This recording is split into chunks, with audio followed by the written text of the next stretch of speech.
अध्याय 3. मंगळवेढ्यात 12 वर्षे राहिल्यानंतर स्वामी मोहोळ गावी आले. तिथे त्यांना अप्पाटोळ नावाचे भक्त भेटले.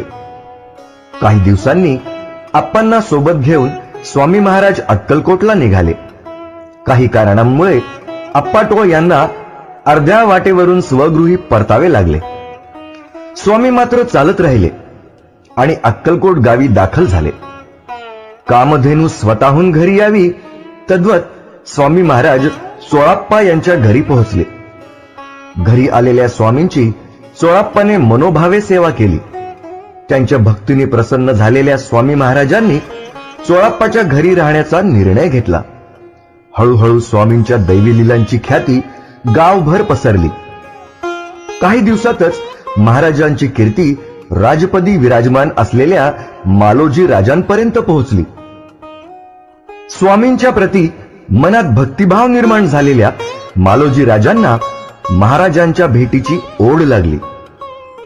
राजे स्वामींच्या भेटीला जाण्याचे ठरवीत असतानाच प्रत्यक्ष स्वामी महाराज मालोजी राजे यांच्या दरबारात अवतीर्ण झाले.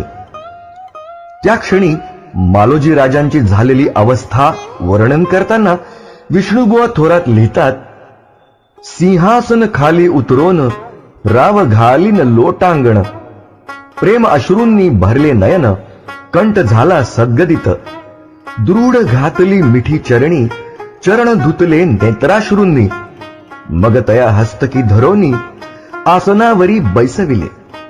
स्वामी महाराज आणि मालोजीराज यांच्या भेटीचा वृत्तांत कथन करून विष्णुबुवा 3ऱ्या अध्यायाची समाप्ती करतात. श्री स्वामी समर्थ.